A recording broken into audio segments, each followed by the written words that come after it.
En el capítulo 27 de la Biblia encontramos uno de los pasajes más trágicos de las Escrituras, porque nos habla acerca del segundo patriarca de Israel llamado Yitzhak.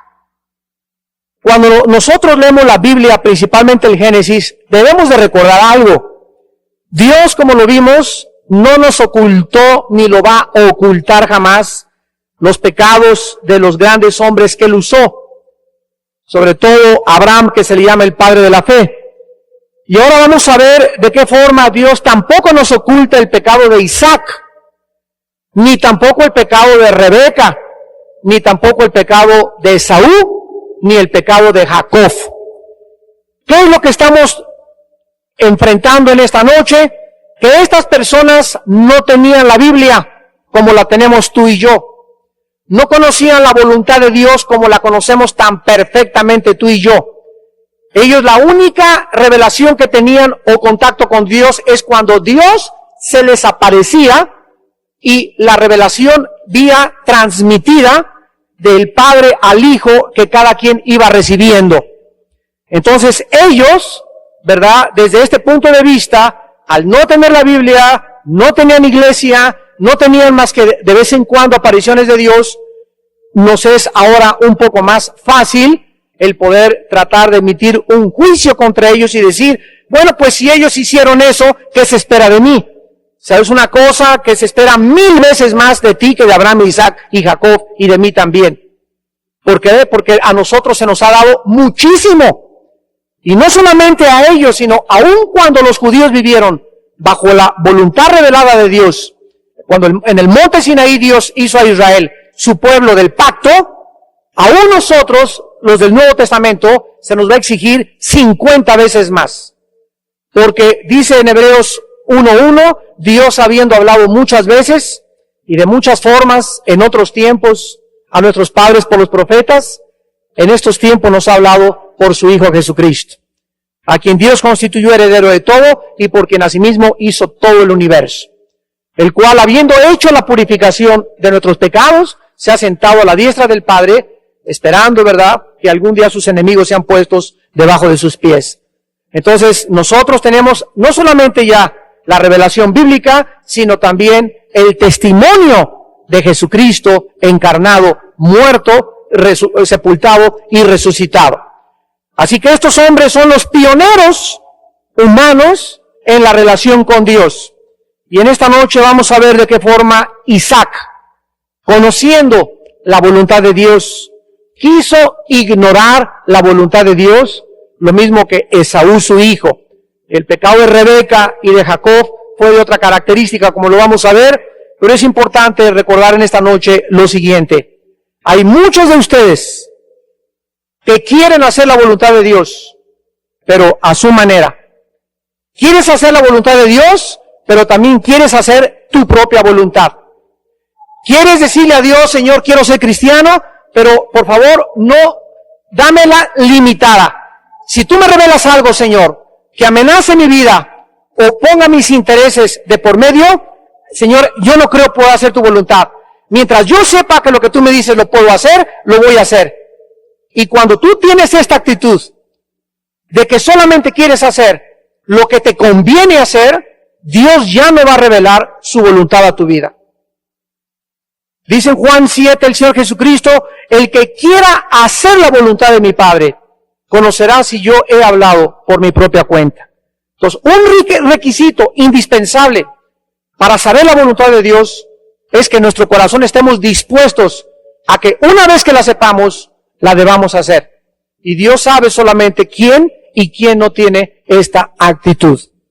Pero tú quieres saber con quién te vas a casar, quieres saber si comprar esa casa, quieres saber aceptar ese trabajo, cualquier cosa que tú quieras saber en tu vida, ¿qué necesitas?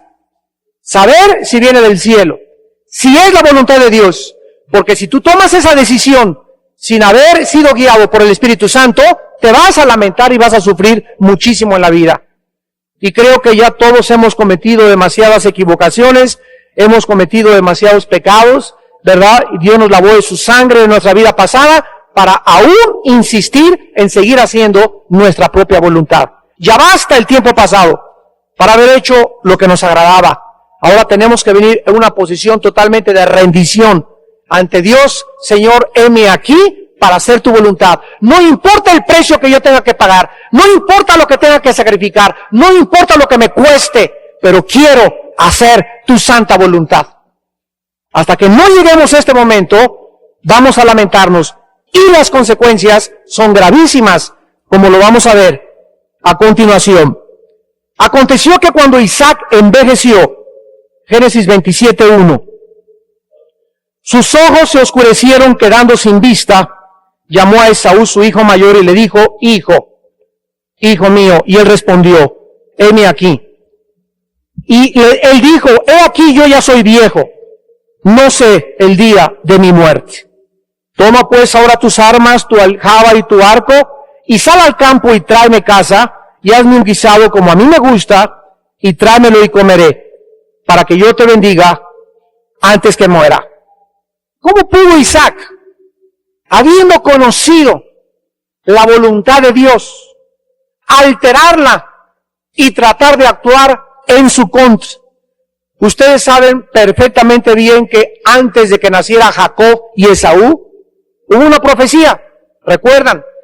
Y la profecía fue que primero nació Esaú, que era velludo, y venía detrás y Jacob agarrándole el talón.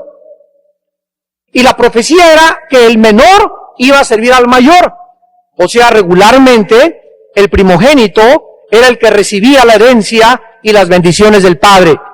Pero en este caso, en la soberanía de Dios, como lo explica Romanos 9, Dios actúa y le dice a sus padres que iba a ser al contrario, que iba a ser Jacob el que estaba escogido para hacer y formar la nación de Israel, no Esaú. Y cuando Isaac supo eso y su madre supo eso, a pesar de eso, Isaac le dice a Esaú, mira hijito, vete a la casa, tráeme de comer y te voy a bendecir.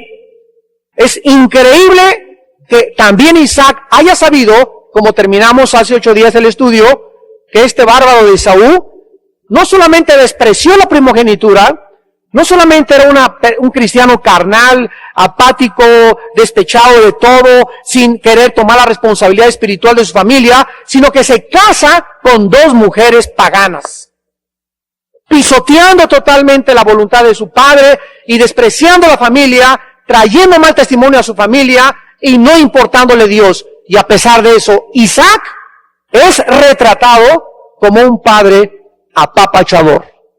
Bendeche mi nene. Aquí chencheche, le voy a bendecir. Es realmente difícil comprender hasta que recordamos una cosa, cómo pueden muchas gentes hacer eso, la debilidad y los deseos de nuestra carne y nuestro sentimentalismo hacia nuestros hijos.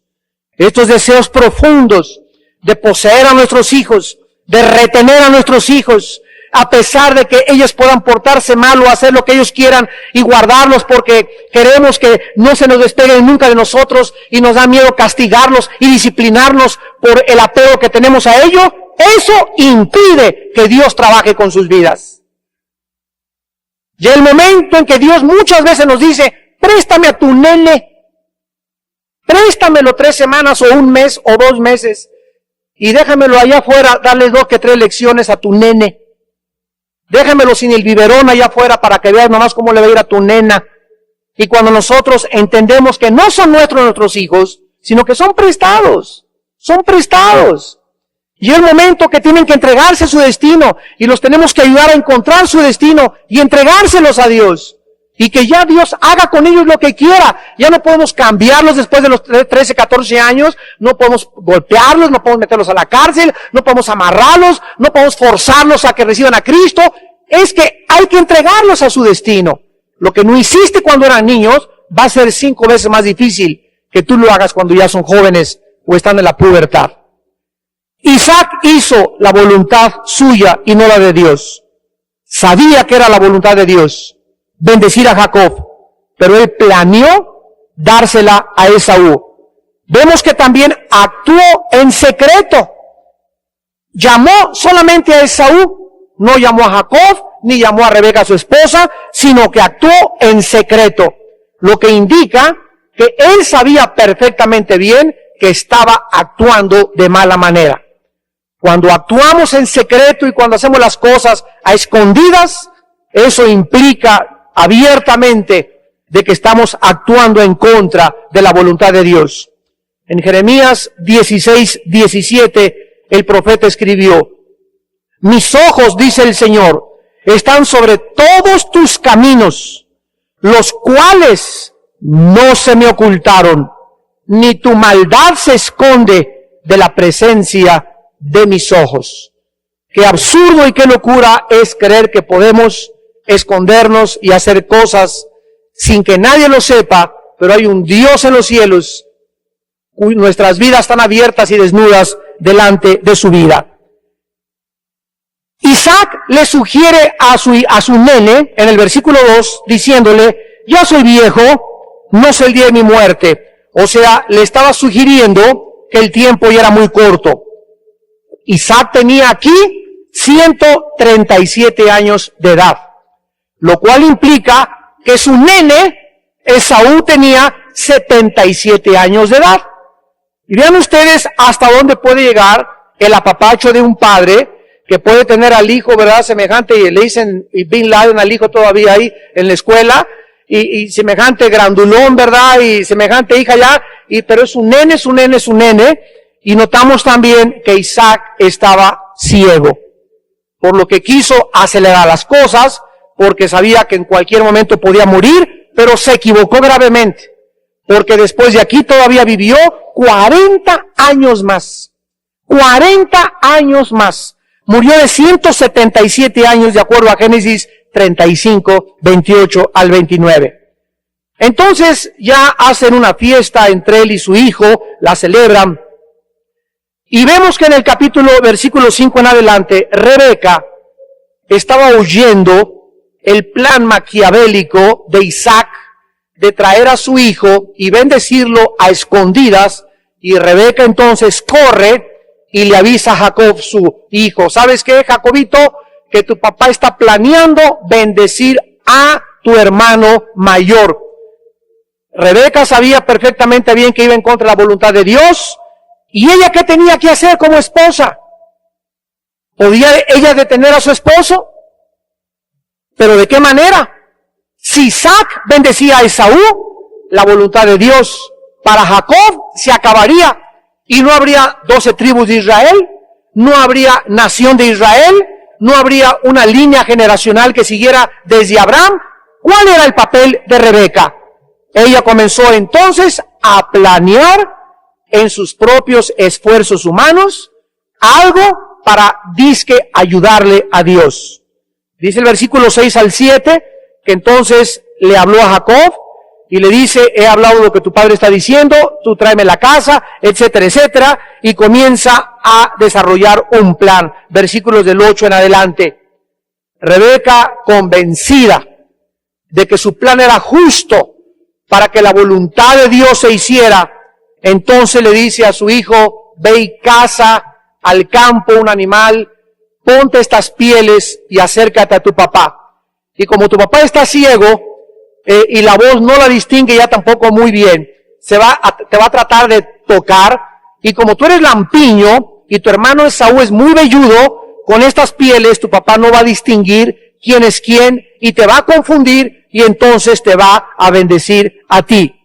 Rebeca prepara todas estas cosas porque ella creía que estaba haciendo la voluntad de Dios, ayudándole a Dios, porque el plan de Dios no era bendecir a Jacob, pero se equivocó, porque ella, en primer lugar, no estaba confiando en que Dios es poderoso para intervenir milagrosamente.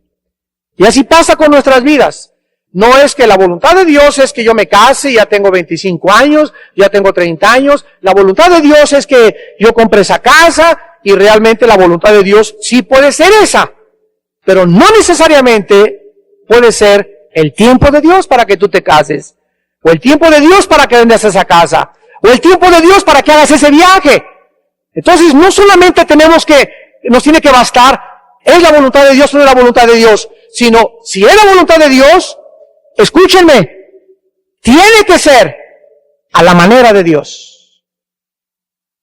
Durante mucho tiempo, cuando el comunismo manifestó su política expansionista en el mundo entero y comenzaron a apoderarse casi todos los países de Europa, la filosofía central del comunismo establecía la siguiente tesis: el fin justifica los medios.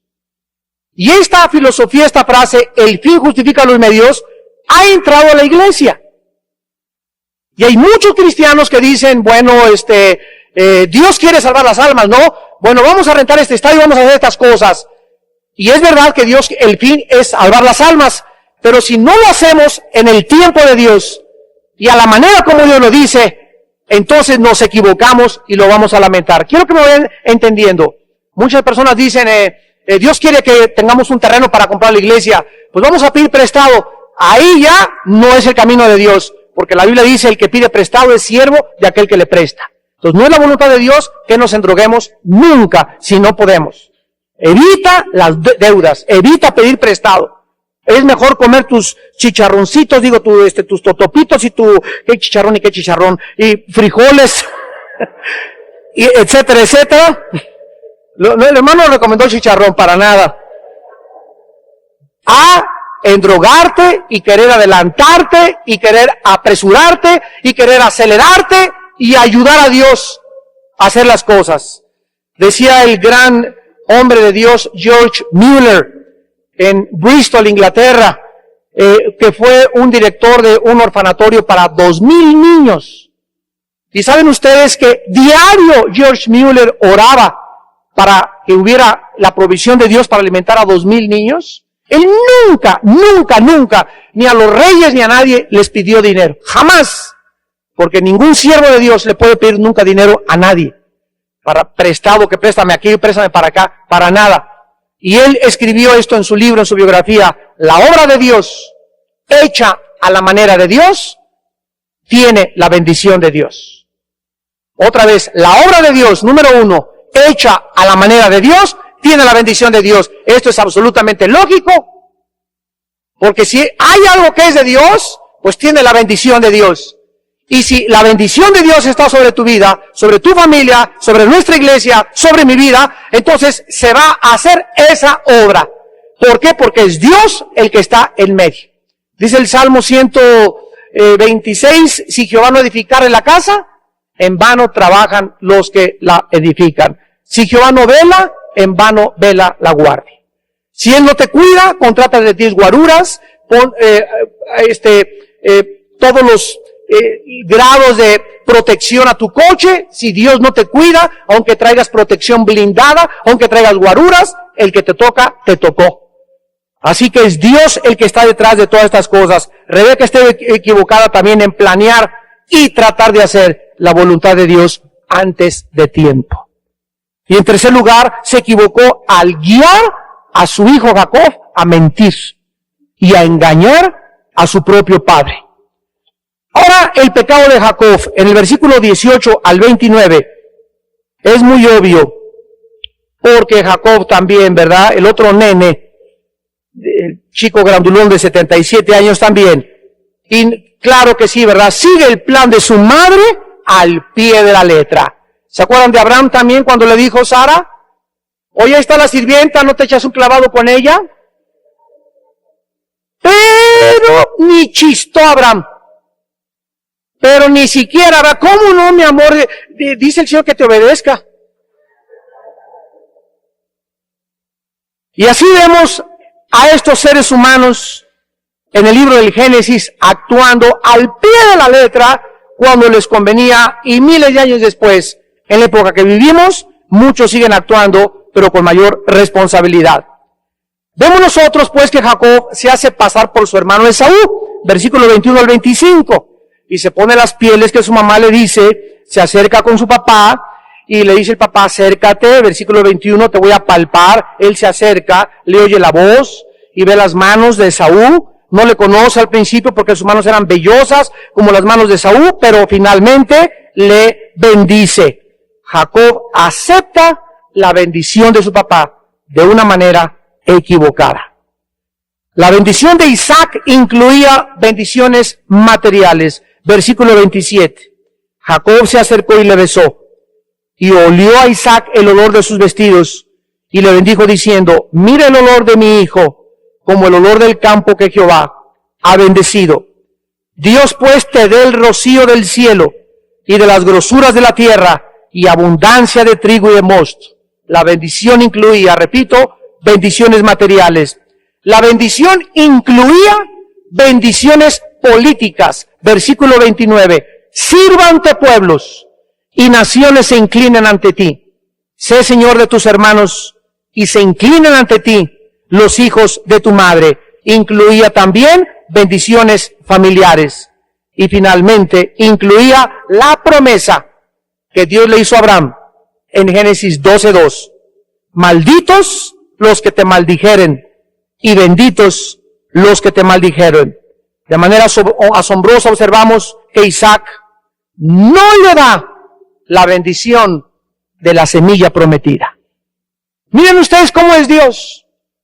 Aquí nos damos cuenta, y nosotros que estamos estudiando miles de años después el programa de la voluntad de Dios en la Biblia, esto lo hace para que, lo vamos a ver en un momento, Jacob comienza, guiado por el Espíritu Santo, a otorgar esa bendición, pero vemos cómo Dios le cierra la boca y le controla la boca para que no le dé la bendición de la semilla prometida.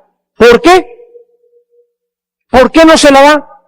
¿Acaso no estaba Isaac realmente totalmente seguro que esa persona que se le acercó era Esaú, por lo que dudó de darle la bendición del pacto abrámico? La Biblia no nos lo dice, pero más tarde lo vamos a ver, que se arrepiente de su conducta. En el versículo 30 al 38 vemos el pecado de Esaú, y este consistió en torcer, cambiar la voluntad de Dios. Esaú es, repito, como muchos cristianos ahora, quieren la voluntad de Dios, pero quieren también la suya. Quieren hacer la voluntad de Dios y buscan las bendiciones de Dios. Señor, bendíceme, pero también quieren seguir haciendo lo que ellos quieren. Quieren disfrutar los deseos de la carne, quieren disfrutar los deseos y los placeres del mundo, pero también quieren los de Dios, ignorando que esto es imposible. No se puede servir a dos amos. Si tú quieres la voluntad de Dios, requiere pureza sexual, requiere pureza de santificación, requiere limpieza de tu cuerpo, requiere consagración, requiere sacrificio, requiere obediencia, y Dios te la revela y te bendice grande, enormemente, como no te puedes imaginar. Pero tú no puedes venir a ese Dios santo y decirle, Señor, bendíceme, y ayúdame con mis hijos, y ayúdame en mi casa, y quiero esto, y quiero el otro, y yo te amo mucho, te lo juro, papachito lindo, que te quiero mucho. Y al mismo tiempo vas a tu casa y haces lo que tú quieres. Y sigues saliendo con ese hombre que no debes de salir, y sigues saliendo con esa mujer que no debes de salir, y sigues haciendo tus tranzas, y le sigues diciendo a Dios que quieres que te bendiga. Y es exactamente lo que hizo Saúl. Y es una advertencia tremenda para nosotros, porque las cosas que se escribieron, dice 1 Corintios 10, se escribieron para nuestra enseñanza, para que no hagamos lo que ellos hicieron y no caigamos en los pecados que ellos hicieron. Él estuvo de acuerdo entonces con su padre. Sí, papá, bendíceme, como no, de brincarse la voluntad de Dios. Pero era tan culpable como su padre de obtener la bendición, porque Saúl sabía que Dios ya había escogido a su hermano, a Jacob. Le había vendido la primogenitura a su hermano Jacob.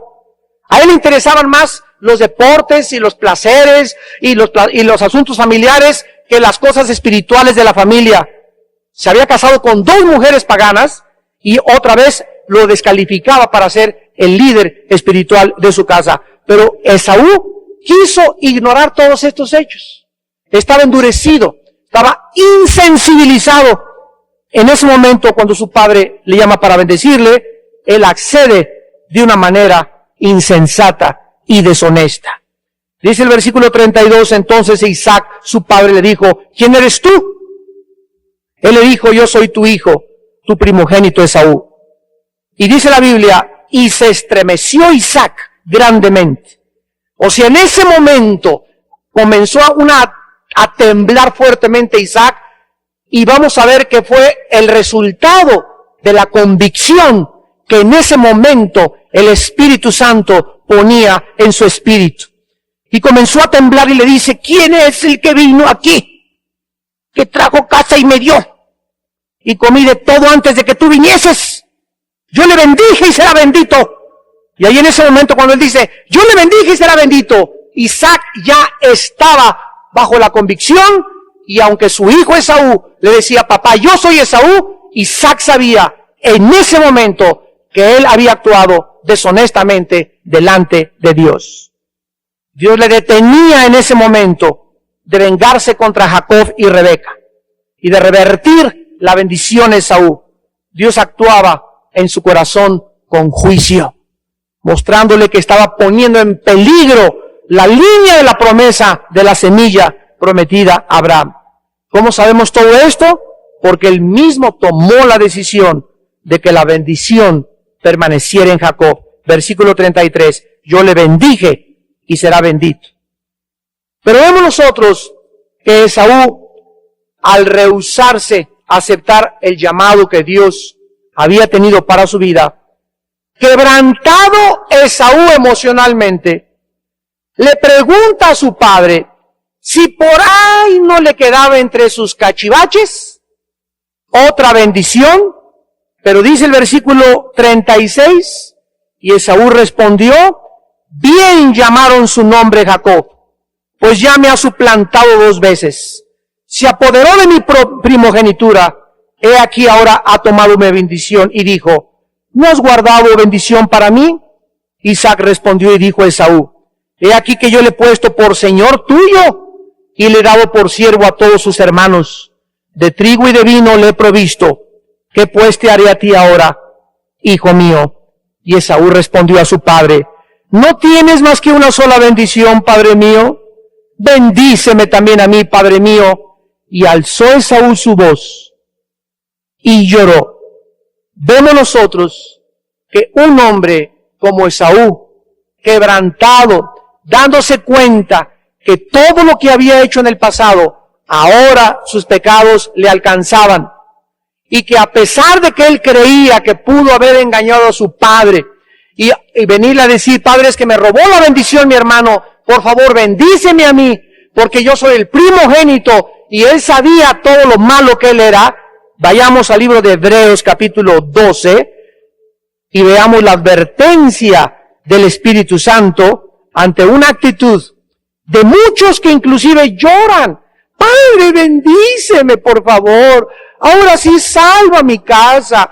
Por favor, te pido por mi matrimonio. Te pido por aquello. Pero, ¿saben algo? Dice Hebreos 12, versículo 15 al 17.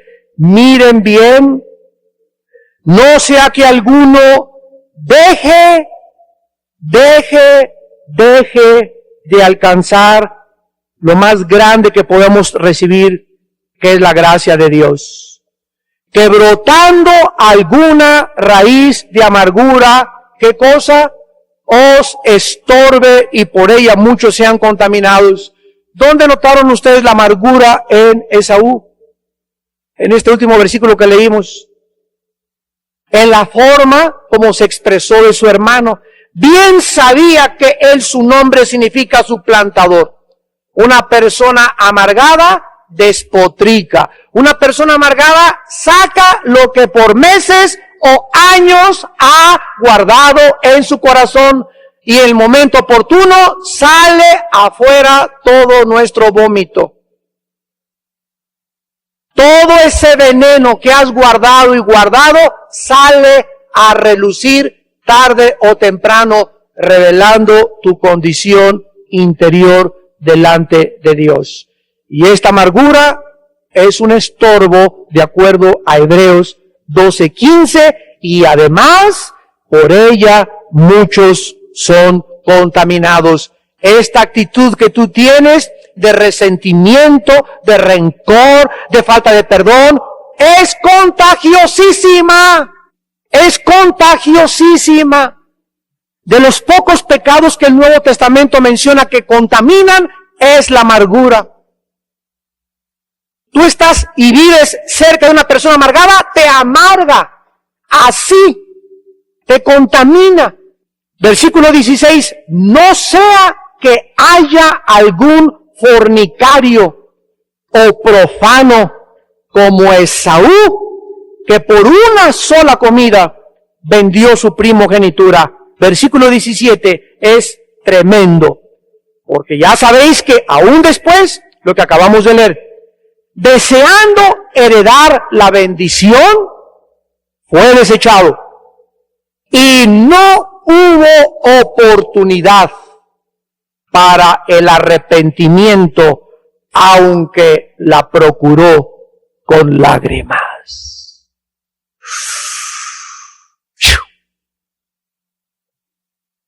¿Comienzas a conocer al Dios de la Biblia? Cuando oigas, no te endurezcas. Hoy es el día aceptable. Hoy es el día de la salvación. No es cuando tú quieras arrepentirte. No es cuando tú creas que puedes cambiar de vida. No es cuando Él te dice, ahora te estoy hablando en esta noche, en este momento que oyes mi voz, no te endurezcas. Ábreme tu corazón. Yo conozco tu vida, conozco tu amargura, tu frustración, tus temores, tu vergüenza.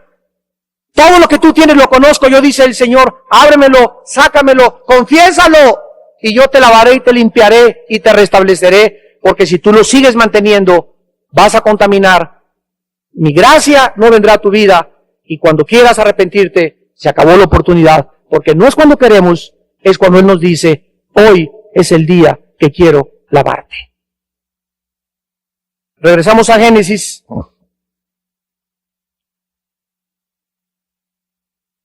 Y en penúltimo lugar, vemos las conclusiones, o sea, las consecuencias tan tremendas que existen cuando violamos la voluntad de Dios. El versículo 39 en adelante nos muestra los resultados en Esaú, en Jacob, en Rebeca, y el peor de todos le fue a Isaac, porque él era la cabeza de la familia. En Esaú vemos que trata de cambiar la voluntad de Dios, y entonces Isaac le hace una profecía a Esaú, y dice el versículo 39, entonces Isaac su padre habló y le dijo, he aquí será tu habitación en grosura de la tierra, y del rocío de los cielos de arriba. O sea, la profecía contra Esaú es que viviría en una tierra infértil y estéril. Y nosotros vemos, ¿verdad?, que los edomitas, como ya lo vimos en la clase pasada, descendientes de Esaú, fueron condenados a vivir así. Y los encontramos otra vez en Daniel 11, del 35 al 45, donde se habla que el anticristo tendrá de amigos a los edomitas para pelear contra Israel. Qué tremendo, ¿verdad? En segundo lugar, dice el versículo 40, y por tu espada vivirás, y a tu hermano servirás. Y sucederá, cuando te fortalezcas, que descargarás su yugo de tu cerviz. En segundo lugar, vivirían en continuo conflicto. Vivirían en servidumbre y ocasionalmente serían librados del yugo de sus enemigos. Estas fueron las consecuencias para la descendencia de un hombre que quiso ser deshonesto, que no quiso las responsabilidades de su casa, que no quiso ser la cabeza de su casa cuando su padre muriera, que no quiso tomar nada. Muy bien, dijo Dios, se acabó la oportunidad. Aunque ahora lloraste, ahora te voy a decir lo que va a suceder. Porque no fue cuando tú quisiste, Esaú. Tu oportunidad, Esaúcito, pasó hace mucho tiempo. Ya no hay oportunidad para el arrepentimiento. Pero no eres un Dios de gracia y de misericordia, Señor. No dicen que eres amor, amor, amor, peace and love nada más. Pero también soy un Dios de juicio, dice el Señor. Y nadie puede burlarse de mí. Dios no puede ser burlado. Lo que sembramos recogemos. Y en un momento cuando Dios dice, basta, ya traté demasiado con tu vida. Ya te di demasiadas oportunidades.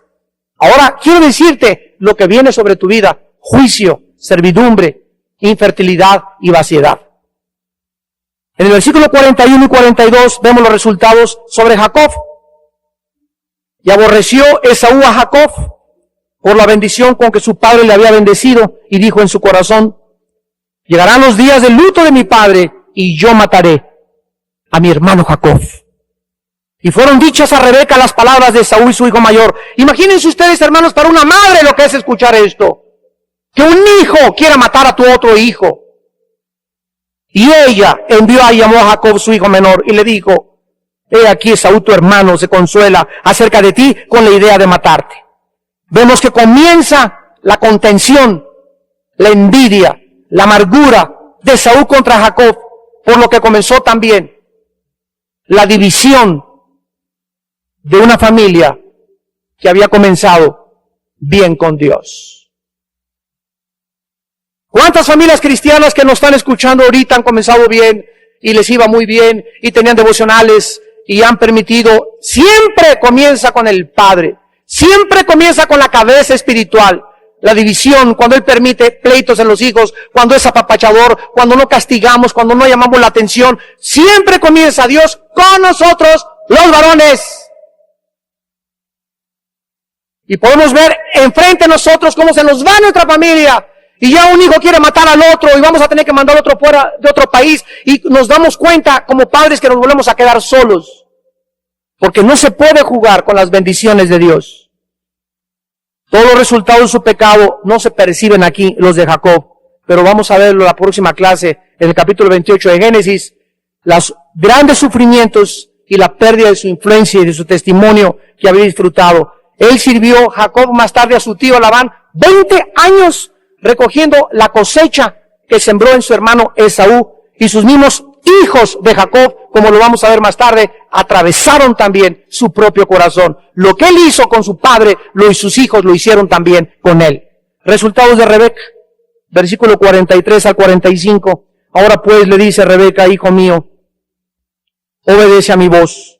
Levántate y huye a casa de Labán mi hermano en Harán, y mora con él algunos días hasta que el enojo de tu hermano se mitigue. Hasta que se aplaque la ira de tu hermano contra ti, y olvide lo que le has hecho. Yo enviaré entonces y te traeré de allá. ¿Por qué seré privada de vosotros ambos en un solo día? Vemos nosotros que tuvo que ayudar a su hijo, ella, a separarse de ella misma. Y Rebeca jamás volvió a ver a Jacob.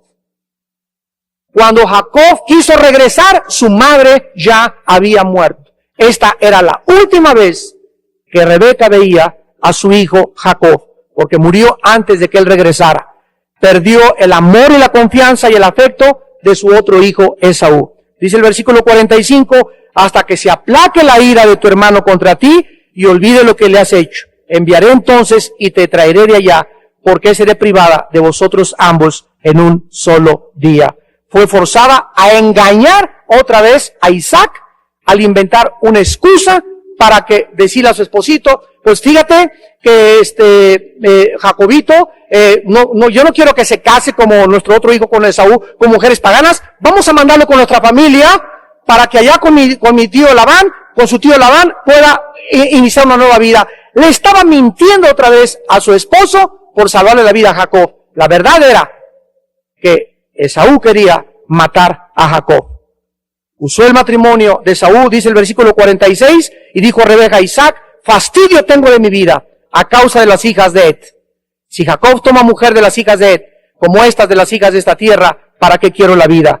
Con esta excusa mentirosa, ella volvió a engañar a su esposo, diciéndole, si se queda Jacob, va a acabar como nuestro hijo Esaú. Mejor vamos a mandarlo lejos de nosotros.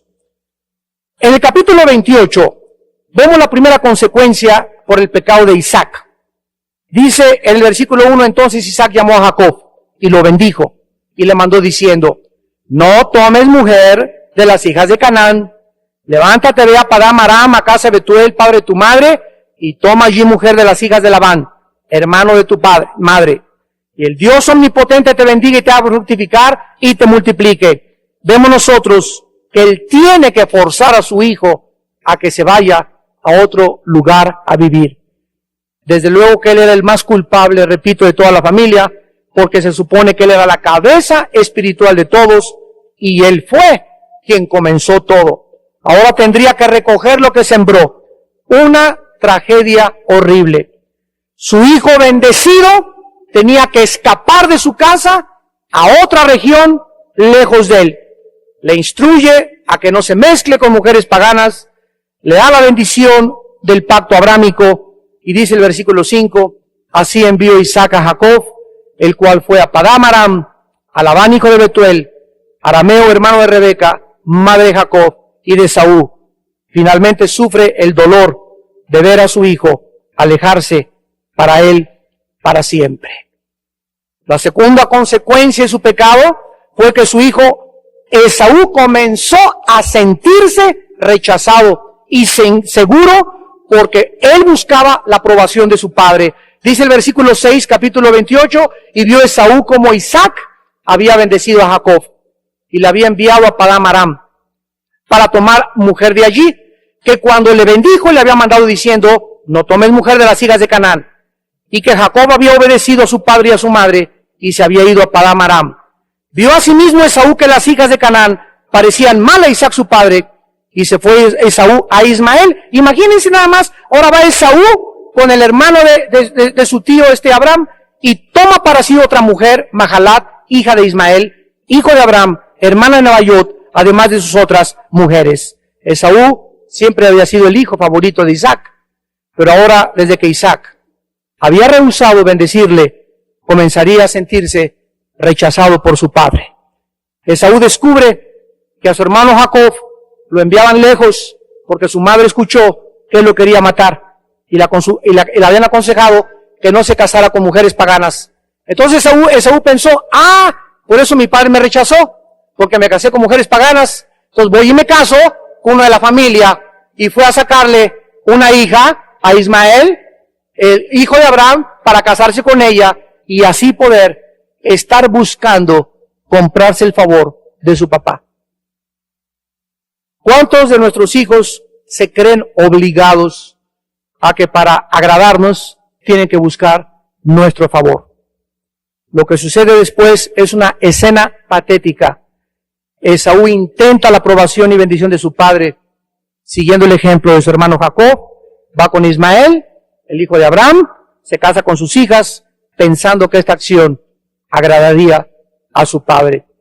Hermanos y hermanas en Jesucristo, damas y caballeros, todo lo que el hombre siembra, el hombre tiene que recoger. ¿Conoces tú la voluntad de Dios? Si alguien quiere en esta noche saber cómo se puede conocer la voluntad de Dios, la respuesta está en Romanos 2:12. No se conformen a este siglo, sino transfórmense por medio de la renovación de vuestro entendimiento, para que podáis entonces conocer la voluntad de Dios. Y la voluntad de Dios tiene 3 características en Romanos 12:2. Es buena, es agradable y es perfecta. ¿Cómo puedo conocer la voluntad de Dios? En la Biblia. Mi cuñada me dijo en la Biblia. Me mandaron al psicólogo y al psiquiatra en la Biblia. Mi mamá es buena consejera en la Biblia. Hasta que tú no leas, estudies, memorices y medites en este libro de la ley día y noche, no conocerás la voluntad de Dios.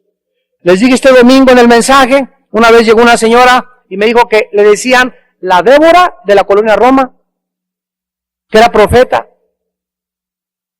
Pues yo soy profeta, hermano, y no sé por aquí por allá. Le dije, mi hermana, aquí en la iglesia no vaya usted a hacer panchos, por favor, ni comience con sus rollos. Así se lo dije, porque nadie viene con estas credenciales ni con estas cartas de prestación cuando realmente es profeta. Y si usted es profeta, quiero decirle, por favor, en este momento, ¿me podría decir por lo menos un salmo de memoria? ¿Qué? Un salmo de memoria. O dígame usted 25 versículos ahorita de memoria que hay usted memorizado en los últimos meses. Porque la palabra profeta no es la persona que anuncia el futuro. Un profeta es el que anuncia o el que comunica o el que transmite la palabra de Dios. Que muchas veces en esta comunicación, en estos oráculos de Dios, está involucrado hechos del futuro, aquí están en la palabra de Dios.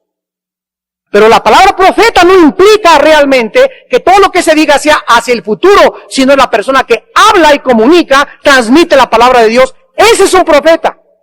Y lo que Dios usa para que tú seas profeta es la palabra de Dios. Si tú no estás lleno de la palabra de Dios, si no meditas la palabra de Dios, si la palabra de Dios no vive en tu corazón y no abunda en tu vida, ¿cómo puedes entonces tú llamarte profeta? ¿O cómo quieres ser profeta de Dios? Cuando lo que Dios usa es su palabra dentro de nosotros. Entonces, mucha gente actúa de esta manera, creyendo que soy esto y aquel, soy apóstol del Señor. Ahorita ya todos son apóstoles y todos son profetas ya de repente en la iglesia. Cuando ni siquiera saben, ni siquiera las raíces etimológicas de la palabra, ni las implicaciones del ministerio y el oficio a quienes Dios llama apóstoles, profetas, evangelistas, pastores y maestros. Pero tú, ¿cómo vas a conocer la voluntad de Dios? Y por eso, ay, la hermana me dio una palabra, y la hermana me está profetizando, y se nos olvida que somos guiados por el Espíritu Santo, no por profecías de hermanos.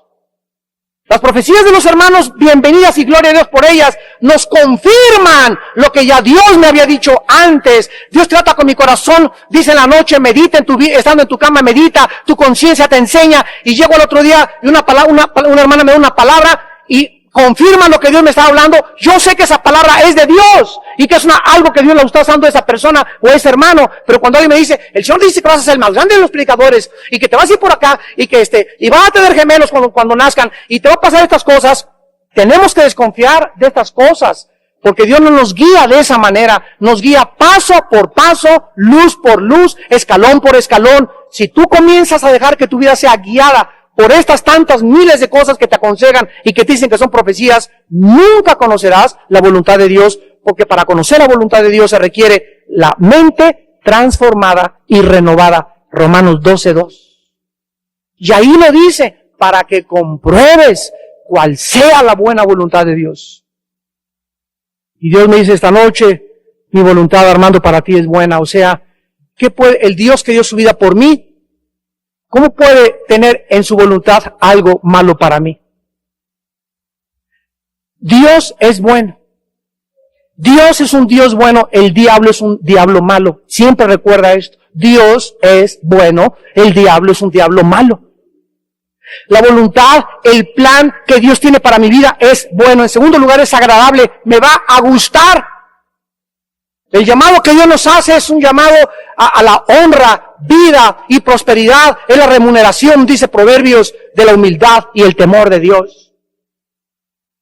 Dios quiere ponernos arriba, hacer la cabeza y no la cola. Eso es lo que Dios quiere para nosotros. El que no escatimó a su Hijo, ¿cómo no nos dará todas las cosas? Y la voluntad de Dios, dice Romanos 12:2, es perfecta. Dios no se equivoca con tu vida, ni tampoco con mi vida.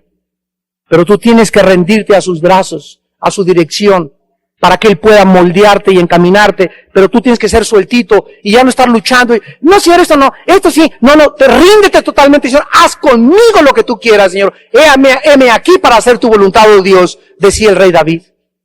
Hasta que no haya esa actitud en tu vida, de no querer hacer la voluntad de Dios, pero también tu voluntad, nunca podrás ser guiado por la voluntad de Dios. Y vas a sufrir como sufrió Isaac, Rebeca, Esaú y Jacob.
me smile.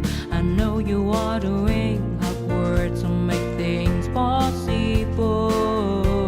I want to let you know that I am with you, and I will be forever. Every little thing related to you make me smile.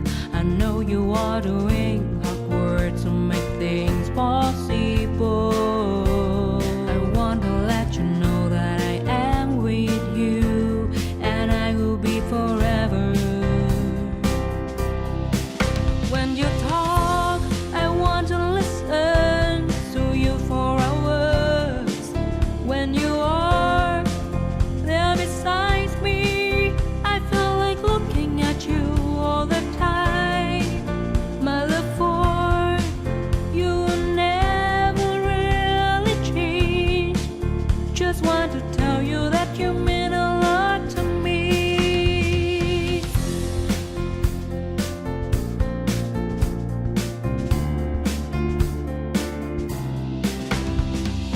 Every little thing related to you make me smile. I know you are doing hard work to make things possible.